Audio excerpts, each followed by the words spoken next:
Mwaramutse canke mwiriwe bakunzi ba Rock Media, bakunzi b'ibiganiro ca Rock Sports.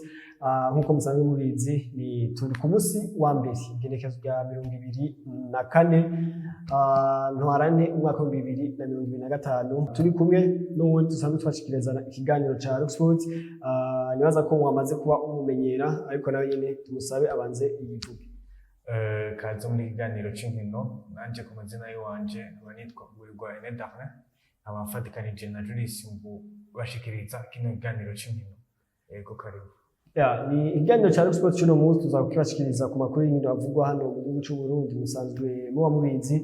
ni Vitaro Basketball League umwaka wa 2025 iriko irabandanya inkino zitera zegera imbere, imigwi iyi ibandanya yerekana ko ni umwaka wayo, novuga ngo simigwiru na Dinamo gusa, ariko ni indi migwi tubona uno munsi iriko iza neza cyane. Amakuru y'inkino avuga muri basketball tuza kubashikiriza, ariko kandi hano mu gihugu cacu nyene Uburundi bubandanya guterwa iteka mu makungu, Uburundi bubandanya kwizerwa n'amakungu kugira ngo butegure inkino mpuzamakungu. Ni miganwa rya tennis ry'abakenyezi uno munsi ariko arabera inkino hano mu Burundi, zatangwe icesi kuri uno munsi. N'andi makuru agiye atandukanye, reka tumire amateka toya duheze tugaruke nidonito.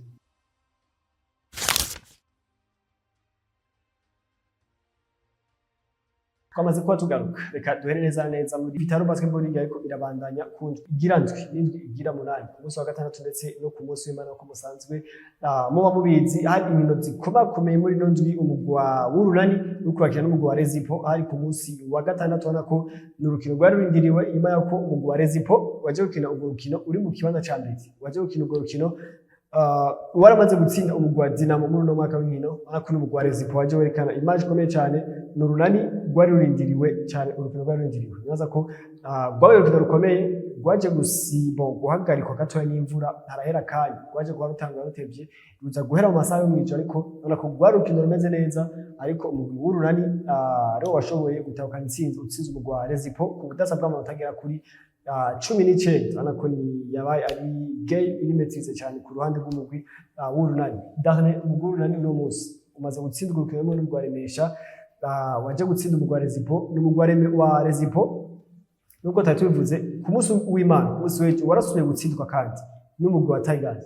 Urabona ko ni Rezipo itaje kuba yorerwa muri ino ndwi. Ni Rezipo twari tuzi ko ije kwerekana isura nshasha, ariko uno munsi tugume twizeye umugwi wa Rezipo. Urabona yuko umugwi wa Rezipo ari umugwi watanguye uri mu kibanza ca mbere gushika nko kuri 5e journée, yari ifise 5 victoires 0 défaite gushika ku nshuro ya gatanu. Ariko tubona yuko Rezipo muri iyi misi nka 7e et 8e journée vyagiye vyanga cyane. Yego birashika ugasanga na mame forme yagiye araza, nubwo ngira imvune atari nyinshi muri Rezipo, ariko kubona barahuye n'Urunani rukabasumbya, je novuga ko ari ibintu bitahuritse cyane, kubera dusanzwe turavye kumene Urunani rumaze kwitwara muri iyi misi iheze. C'est vrai ntiwaduserukiye muri balle mu mwaka wahera, haserutse Dinamo, gusa urabona ko n'Urunani rutari kure cyane. Yego rwari urwa kabiri. Hama ikindi novuga nuko Urunani mu gukora amarecrutement, urabona ko rukora amarecrutement kiretse ari national, rugenda kurondera n'ari international, rukazana amarenfort akomeye. Arivyo tuvuga yuko Urunani vraiment ni equipe uko imyaka igenda irerekana ubushobozi bwayo, ugenda irerekana ahantu basket yayo igeze. Yego ni umugwi wa Rezipo, ariko twikaye ko umugwi wa Rezipo uno munsi twavuga ati ni Rezipo ije guhindura isura y'ifise umwaka uheze, kuko umwaka uheze ni Rezipo zi equipe zine zarayitsinda. Urunani rwarayitsinda, Dinamo yarabatsinda, Remesha yarabatsinda, ndetse na Tigers yarabatsinda. Izo zose zabatsinze match na match rutu. Mugabo inyuma yuko tubonye batsinze umugwi wa Dinamo hari kuri première journée ya VBL no mwaka, tuvuga ati ni Rezipo ije gushasha. Urabona ko yagize amarokitwa ku mpande zose, yararokise muri staff technique, yararokise abacoach bashasha, uwitwa Patrick ava mu gwa Remesha, uwitwa Josue ava mu gwa Tigers Bibis. Bivuga ngo bagize amahaforcement menshi, barokise n'abakinyi benshi kuva mu guru nani, abitwa ba Jonathan Monze, Paul Erenge, abitwa ba Mpoyo kuva mu gwa Remesha. Urabona ko bagize amarafora akomeye, ariko no munsi tubonye Rezipo ije gusumba ku Urunani byari kuba byumvikana. Mugabo no munsi baje gusina n'umugwi wa Tigers. Urabona ko Rezipo nta image shasha dufise, ni ya Rezipo yacagenye. oya sinovuga ngo nta image ishasha, image irahari, urabona yuko Rezipo ari umugwi watanguye neza kuko namwe twame turabivuga, ariko birashika ugasanga ikipe umukenyuro nawo abantu bagenda bawigako. Urabona ko yari imaze matches 5 na 5 de départ ari presque les mêmes, kandi urabona ko n'andi ma equipe ajya birabira hafi, araraba ama point fort, araraba ama point faible ya equipe, kumburengera na Tigers yararabonye ama point fort na ama point faible, akaba ariho yagize uburyo bwo kuhakorerako. Yego bikaba byabahesheje intsinzi kuri Tigers, kandi ubona ko ari intsinzi itari yoroshe, ari match yari iryoshe kandi ari match yari safe. Yego nibaza ko umugwi wa Rezipo uno munsi nta kintu gishasha yatwereka, kuko uno munsi amaze gutsinda inkino baratsinda inkino zikurikirana, ariko iryamigwi batsinda no mu mwaka uheze barayitsinda, ariko mu mwaka uheze ntibashobora gutsinda Urunani, ntibashobora gutsinda Dinamo, ntibashobora gutsinda Tigers, ntibashobora gutsinda Remesha. Kandi twereka kuvuga ko no kuba batsinze Dinamo uno mwaka babatsinze ku rukino rwa mbere, ntitwereka kuvuga yuko ni Dinamo, kuko mu nyuma twavugije uwitwa Joris asanzwe amenyereza mu rwa Dinamo, atubwira ati abakinyi bacu ntibashasha ntibaramenyera. Yani twereka kuvuga ko baje gutsinda Dinamo kubera abakinyi bashasha bataramenyera. Uno munsi Rezipo turavye ku munsi w'ejo ukiri bakina mu rwa Tigers, Tigers yabatsinze novuga ngo byoroshe, kuko karta ya mbere Tigers yabatsinze 29 contre 9 muri karta imwe gusa. Fati eske ni Rezipo mwashaka kwiyumvira ati bari barushe kuri match ya Sandi bakina n'Urunani, mugabo turindire turaba. Nibaza ko Rezipo baracyafise byinshi byo gupfa. Tuje ku Umugurunani baraje kuba batsinda inkino zabo zindi, batsinze umugwi wa Jimkana, baratsinda n'umugwi wa Rezipo. Uno munsi abakinyi b'Urunani turavye ku ma statistique mu bakinyi b'Urunani match zose bakinyi, usanga abakinyi benshi batuna aho turi deep, ari abakinyi bashika nka 4 cyangwa 5. Nibaza ko ikintu ca mbere gikomeye uno munsi Umugurunani ari je collectif. Nibaza ko cyane. Eske uno munsi Umugurunani turashobora kubona ino VBA usubiye kandi kuyisubiriza umwaka kane? Ego birashoboka, kuko Urunani naho rudatwara VBA ntirurenga mu kibanza cya kabiri cyangwa cya gatatu. Ubona yuko abakinyi babo kandi nkuko bivuga ni je iri collectif, si je individuel, nta mukinyi wovuga ngo Urunani ngo rugendera ku mukinyi umwe. Urunani rugendera ku bakinyi 3, 4, 5. Ego kandi iyo bishitse bakigaragaza Urunani ubona yuko ruba ruhagaze neza cyane gose. Ego twobirabira no ku ma statistique, urabona yuko n'abantu bita ama double usanga baba bahari benshi, urabona abantu bisujeje, urabona abantu Kumana, urabona ko ari abakinyi bagerageza kwinjiza amanota menshi, eka no gutanga ama assist, eka n'ama rebound, tukayibona bakaba bavyifatamwo neza. No byizeza yuko Urunani ruramutse rubandanya bifata neza nkuko rubirimwo, ndibaza atari nka Dinamo igiciramwo Urunani gutwarana n'umwaka VBA. Ibyo nivyo ni kuso titre na Dinamo, nivyo twabonye mu Remesha ufise image yindi itandukanye n'iyari ifise umwaka weze, ushobora kuza ukenteresa hagati yo mibiro bwati no mwaka reka natwe turana mugabo Urunani nivyo tufate ko kwagana Dinamo. Eske uno munsi Dinamo yatsinzwe match ya mbere, ntirasubira gutsindwa match, baje kukira no mu Urunani match yaheze basa n'abanganya, ari difference notari muri mita imbere yuko imvura ihagarika urukino. Uno munsi umugwi wa Dinamo ni umugwi twabonye wagize amarokitwa make cyane ku bakinyi bava hanze, barokrise uwitwa novuga ko ari umukinyi Mark Kabamba, abandi nabo bazanye nabo bahorana bakinyi nabo hanze mugabo bahorana Kametonge, Nyemeke na eske uno munsi Dinamo tuvuge ko iri amezire ku munsi wa gatanu twirukanye batsinze urukino rukomeye, batsinze umugwi wa Tigers, tuvuge ko iri amezire yo kuza kurivariza n'umugwi w'Urunani, kuko twabonye mu ntango za sezo Urunani rwaje gutsinda novuga ngo byoroshe muri coupe d'unité pour la diversité. Tuvuga ati Dinamo eske rafise niveau yo kurivariza n'Urunani uno munsi. Urukino rwa mbere muri championnat batsindwa na Rezipo, tuvuga ati noneho karabaye muri Dinamo, mugabo no munsi ubona ko Dinamo iri kwirazuka mu kibuga. Ni equipe ya Dinamo ifise poids yo kuza kurivariza uno munsi Umugurunani kuri no course au titre muri 2025. Mu bisanzwe imyaka igiye ihera nkuko VBA igenda itangura, twama dufise les deux favoris ari Urunani na Dinamo. Nkuko coach yari yabivuze mu ntango, Dinamo kubona yarashoboye gutsindwa na Tigers, gatsindwa n'Urunani, no kubera iki? Kubera abakinyi na Rezipo isindwa n'Urunani, kubera abakinyi batari bwamenyerane, kandi urabona kuva batanguye kumenyerana kumbure ari ikintu caduzeko. Urabona ko intsinzi zakurikiye zigenda zikurikirana gushika n'ubu bakaba ari ku ntsinzi. ego novuga yuko Dinamo nata recruitment menshi international yakoze yifatishije kuri babandi nyene bari bakomeye kandi bari basanzwe bamenyereye Dinamo barasanzwe bamenyereye numva novuga n'ubuhinga bwa Dinamo nyene bamenyeranye hagati yabo bikaba biriko birabafasha ubunye kandi ubona ko batanguye basubiye kumenyerana bikaba biriko birabaduza ku ntsinzi ubunye ego novuga yuko Dinamo nayo nyene twoyitega cane mbere hafi cane y'urunani ego nkuko twabivuze ni les deux favoris tuba dufise ngaha muri aka kanya nuvuga ngo urabona ko bikunda ko Dinamo ishobora gutwara biranakunda ko ishobora gutwara NVBA ego birashobora gukunda ni umugwa Dinamo ni umuguru urunani bose bamaze gutsindwa urukino rumwe bamaze urunani rwatsinzwe na Remesha Dinamo itsindwa n'umugwa Resipo Dinamo igirindi y'urukino rukomeye n'umugwa Remesha iyo bazokina ku bigenekerezo naza ko rya 30 ni mu ndwiza azari watanze niho umugwa Dinamo n'umugwa Remesha bizotara mu gihe cy'isaha 9 kuri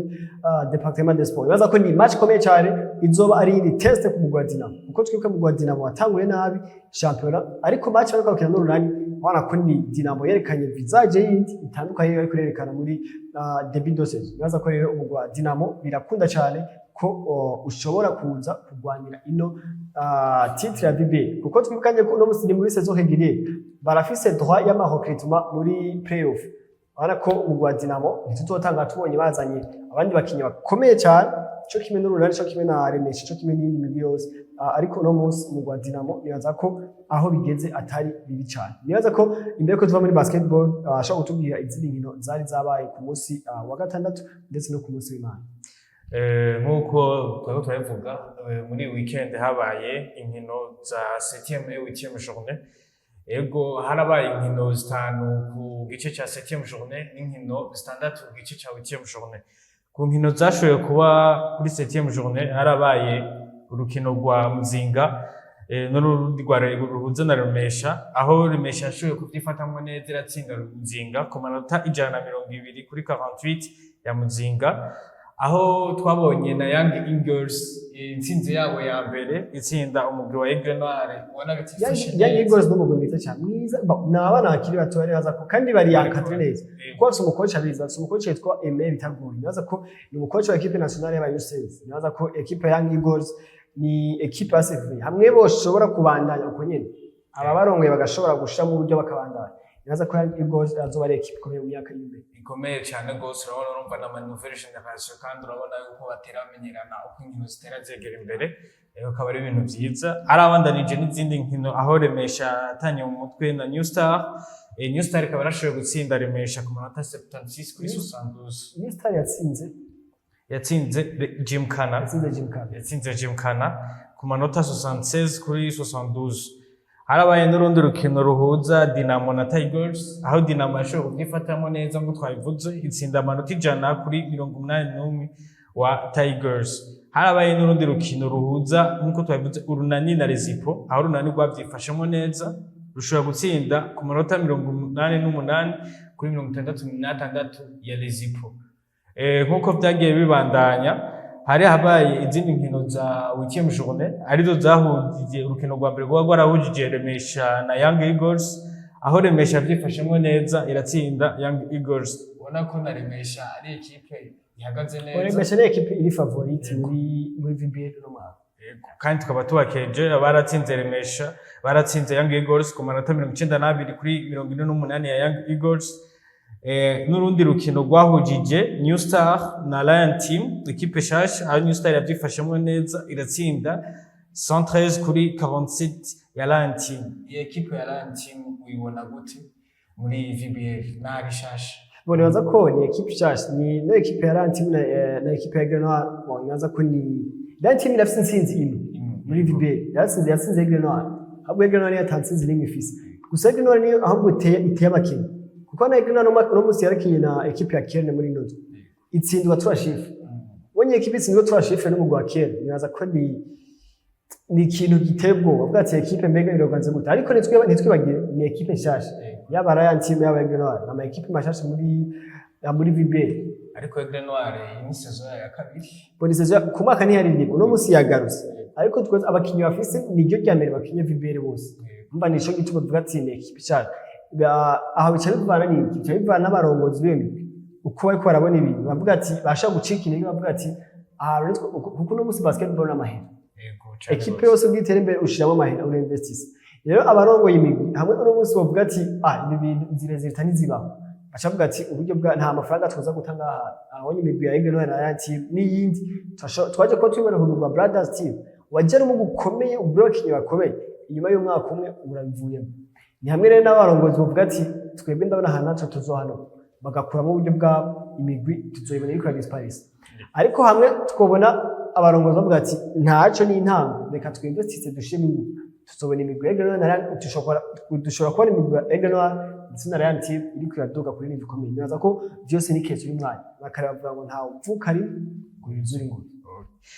harabaye n'urundi rukino rwahuza Kerne na Aigle Noir aho Kerne yabyifashemo neza iratsinda Aigle Noir ku manota 101 ku 60 urukino rwa mbere Kerne yashoboye gutsinda muri higanwa rya VBL yabona ko ni mu rwa Kerne watshoboye gutsinda waratsinda turashifu kandi turiko turana amasoko y'abaturashifu menshi naza ko ni hamwe dans côté ni evolution muri VBL dans notre côté ni mashobora ati kuri côté négatif mashobora ati na ma équipe menshi ari faible gose muri VBL ashobora kwankesa facilement simple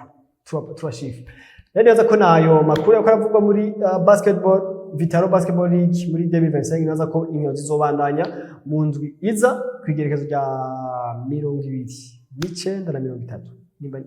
mirongo ine na mirongo itatu bazo bari ku munsi wa gatatu no ku munsi w'Imana urukino rukomeye cyane twamaze kuvuga hagati y'umugwi wa Dinamo ndetse n'umugwi wa Remesha azoba ari ku munsi w'Imana twe twabwiye ko urukino rwa tennis hano mu Burundi bubandanya kwizigirwa kugira ngo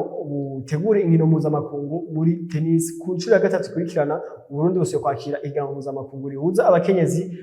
ubona ko ni iteka rikomeye mu gihugu ryamaze kuba ritangura kuri uno munsi uno munsi ubona Uburundi buriko burizerwa kugira ngo ushobore kwakira inkino nk'izo vyerekana iki kwishusho y'ubu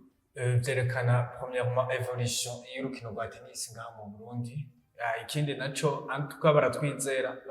babonye yuko dufise n'ikibuga kimeze neza tukaba dufise na organisation ya tennis ibijejwe iriko iravyitwaramo neza kuko twibukanye yuko ari inshuro ya gatatu Burundi bushoboye kuvuga kwakira zino nkino z'abakenyezi kandi zitatu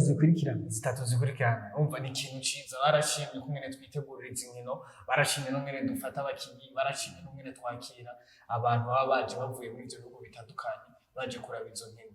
yego ni urukino ruzo kwa rurimo ni higanwa zo harimo umurundi witwa Naimana Sada inemera 332 ku isi yose mu bakinyi ba tennis abakenyezi ari ku rutonde rw'ijana na 332 mu rutonde bw'uno mwaka urabona ko ni figure emblématique wa tennis muri mu bakenyezi hano mu gihugu cy'u Burundi ndibaza yuko ari ishusho rya tennis dufise muri aka kanya mu Burundi sana na Imana tukaba tumukeje tukaba tumwifurije yuko yokwitwara neza muri izi nkino bishobotse ko muri akarayitwara kuko turiko dukinira ku kibuga amenyereye agahesha ico cubahiro u Burundi ni higanwa rya tennis ryamaze kuba ritangura inkino zizoba indwi zibiri ni ukuvuga ngo umuco wa mbere ni kuva uno munsi wa mbere gushika ku munsi wa gatandatu umuco wa kabiri azoba ari indwi ikwirikira nibaza ko ni inkino ziryoshe cyane kwinjira azoba ari amafaranga 10,000 ni ukuvuga ngo uriha amafaranga 10,000 ugacura inkino zose ziba ku munsi ni ukuvuga ngo ku munsi inkino zitangura saa 3 zikarangira isaha 11 z'umugoroba wana numva ngo urishe 10,000 yawe ni kuva mu gatondo gushika ku mugoroba ariko ni 10,000 ku bantu bakuze ku bana bakiri bato ni 5,000 ariko ayo mafaranga bavuze ko azoca yigwiza na kabiri mu gihe iryo higanwa rizoba rigiye muri demi finale bivuga ngo abahora bari 10,000 bazoca bariha amafaranga 20,000 ariko ku bana hoho amafaranga azoguma arajya nyine yego abamaze gukora nibaza ko abamaze gukora akazi ni ukuvuga ngo abaya 10,000 ni gushika kuri 18 abamaze gukora akazi abafise akazi ka leta canke kiwabo bari ha 20,000 byumvikana yuko organisation ijejwe urukino wa tennis yagerageje korohereza abantu abarorerezi baza kuraba izi nkino kugira banahamagaye na public nyinshi biyenterese kuri urwo rukino rwa tennis kuko tuzi yuko nubwo tennis kino ngaho Burundi c'est pas parmi les favoris mu nkino tumenyereye ngahanye ariko n'urukino ruko ruraza rutera ruzana abantu buhoro aba spectateur n'abakinyi batera baza buhoro Ya ni ingingo yamaze kuba ritangura rero uno munsi witwa Stade Nahimana ariko araserukira igihugu cy'u Burundi. Iganwa gitabiriwe n'ibihugu bigera kuri 31 bivuye mu mihingo itandukanye y'isi. Abatlete bagera kuri 62 na babiri nibo bari hano mu gihugu cyacu ciza cy'u Burundi kwitabira iryo higanwa. Ni ayo makuru yo kuravugwa hano mu gihugu cyacu cy'u Burundi. Tumire amateka twacu tugaruka twerekeze neza ku mugabane wa Buraya ni muri UEFA Nations League. Tubace turabe ibiriko biravuga. Twamaze kuba tugaruka twamaze kuba dushika neza ku mugabane wa Buraya ubona ko UEFA Nations League no munsi yo kuri no tubona ko ryariganwa ribereye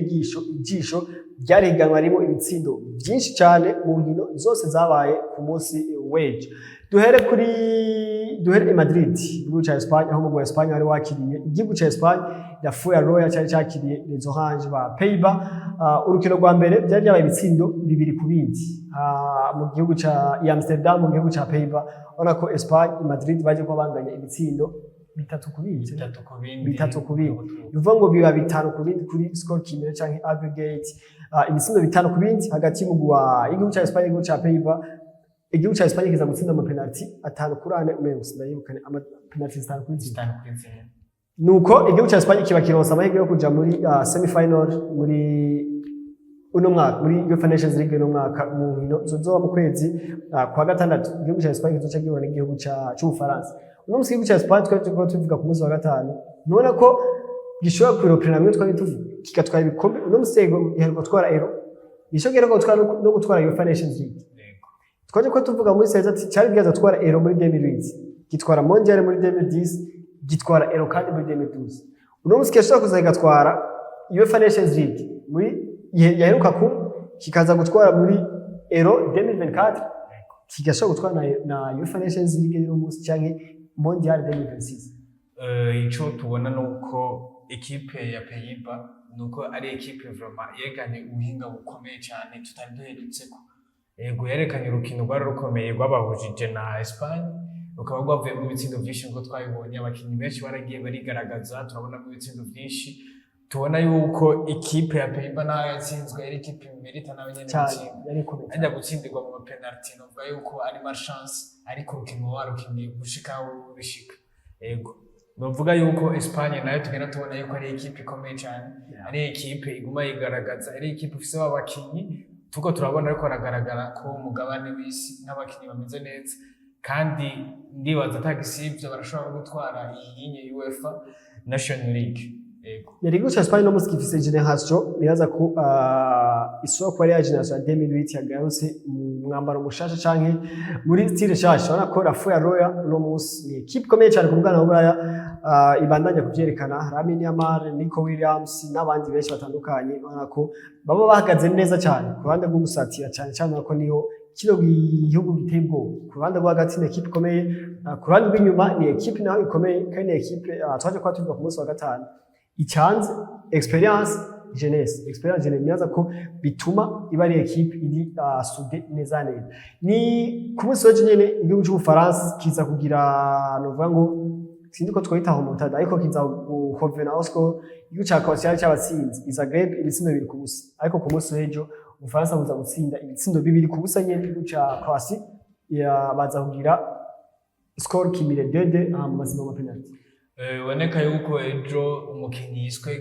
Ousmane Dembele asuye kwigaragaza nkuko amaze iminsi abikora kuva intango z'umwaka. Ousmane Dembele aguma yerekana yuko ari umukinnyi muri uwo mwaka vraiment novuga yuko ahagaze neza cyane. Umugwi w'Ubufaransa sinovuga yuko ari wo utwaye ariko biraboneka yuko muri iki gihe Ousmane Dembele n'umukinnyi vraiment ashitse mu kibuga yigaragaza kerekana ubuhinga bwiwiwe.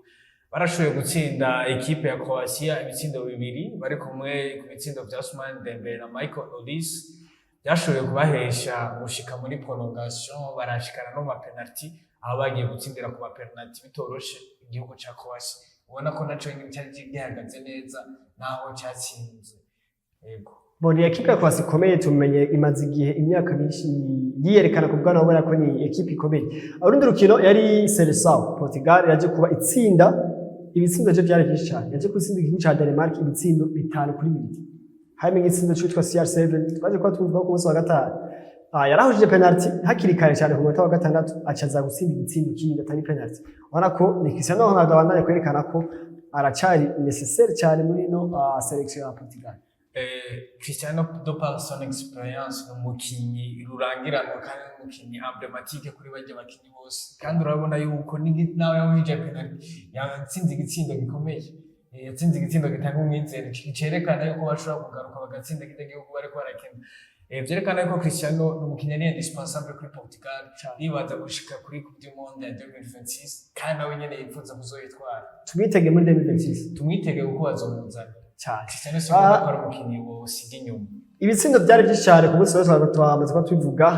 National Mannschaft ndetse na Squadra Azzurra igihugu cy'Ubudagi n'igihugu cy'Ubutaliyano banganya ibitsindo 3-3 ubona ko byari ibitsindo byinshi cyane ku munsi w'ejo igihugu cya Allemagne nico cyonyine cyarenganye kidagiye muri prolongation ku munsi w'ejo muri UEFA Nations League novuga naho cyashoboye gutsinda ikipe y'Ubutaliyano barabona ko ari match equilibre cyane gose barabona yuko ari match yerekanye ubuhinga budasanzwe kuri impande zibiri mugabo byarerekanye yuko ya Allemagne twari tuzi ya kera sige hari ubona haragabanutse niveau par rapport n'abakinyisi babandi n'umukoci si wa wundi byagiye birahinduka ariko twagiye tubona Allemagne yashoboye kubyitwaramo neza iratsinda idashitse mu prolongation kandi byobonye novuga ko bizobifasha naho subunye ku match zokurikira za UEFA Nations League. Ndibaza ko ni iganwa rije gufasha abakinyi ni ibihugu abakipe national bibafasha gutegurana Coupe du Monde ya 2026 nako vyegeranye cyane ni Coupe du Monde club izoshikirikira inyuma ya Nations League ubona ko abakinyi bazo bafise ama match menshi gukina ni ayo makuru aravuga muri Nations League muri semi final ni igihugu ca Portugal n'igihugu c'Ubudagi bizokina hamwe igihugu c'Ubufaransa n'igihugu ca Espagne igihugu ca Espagne cyakuye mu Bufaransa muri Coupe d'Europe iheruka muri uyu mwaka nyene uheze 2024 ubona ko azo ari match ikomeye match zikomeye cyane mbere uko ari zibiri zose turangirize mu mugwa Juventus Nottingham barayibirukanye uwitwa Thiago Motta umenyereza umugwa Juventus Nottingham yaje kuba amenyeshwa ku munsi w'ejo ko asezerewe mu mabanga yiwe kumenyereza umugwa Juventus aje gusubirizwa uwitwa Igor Tudor tumuzi umugwa Olympique de Marseille tumuzi imbere yigeze no kuba ari mu mugwa Juventus Nottingham agarutse iwabo uno munsi umugwa Juventus Nottingham kwirukana witwa Thiago Motta ni kwirukana umumenyereza Thiago Motta ubona yuko ari novuga ko ari umwanzuro bafashe bibagoye kuko Thiago Motta yari yaje kuwusubirira nk'uje kuduza umugwi wa Juventus yaravuye mu mugwi wa Bologna yari yawushize muri Champions League baheruka imyaka n'imyaka abana ko yagize saison nziza cyane mu mugwi wa Bologna Juventus avuga ati reka tumuzane nawe aze kudufasha muri Juventus novuga yuko habuze experience ikomeye kuri Thiago Motta kubera kujera equipe nka Juventus Nottingham ni equipe impoyigeranya na Bologna même au niveau continental urabona yuko Juventus Nottingham ni equipe imenyereye gukina za Champions League yitaba buri mwaka imenyereye kuba top 4 imenyereye no gutwara Serie A novuga yuko Thiago Motta byo byaramuremereye yararemerewe no gufata team ariko bakaba bazanye Igor Tudor nawe yaravuye yaraheze igihe kitari gito atari karamenyereza akaba aje gufasha mu kumenyereza equipe ya Juventus nibaza ko nawe nyene bitazomworohera aje gufata equipe saison iri kwirahera Thiago Motta nyanza ko si ibintu bamwe gutwe Igor Tudor si ibintu byinshi bazomurondera awitwa Thiago Motta aje kwirukanwa inyuma y'inkino baheruka gutsindwa n'igihugu n'umugwi wa Atalanta Bergamo ibitsindo 4-0 batsindwa n'umugwi wa Fiorentina ibitsindo 3-0 ubona ko ni amahezita atari ko anezereza cyane uno mugwi wa Juventus n'abasanzwe barongoye witwa Agnelli ubona ko avuze ati reka turabo twa Igor Tudor muri no mpera ya saison ko yoza gushobora kutushira muri Big Four ya Serie A neza ko ninga tugarukiriza ibyanyo cyacu cha Rock Sports cyo kuno munsi wa mbere ndabashimire cyane reka nshimira mugenza Jidafre twafatanije kibashikiriza murakoze turashimiye namwe mwadukurikiranye twizere ko muzobandanya mukurikirana ibiganiro bya sport byo ngaha ni kuri Look Media ndashimire Isango ni ku munsi wa gatanu mugire aho muba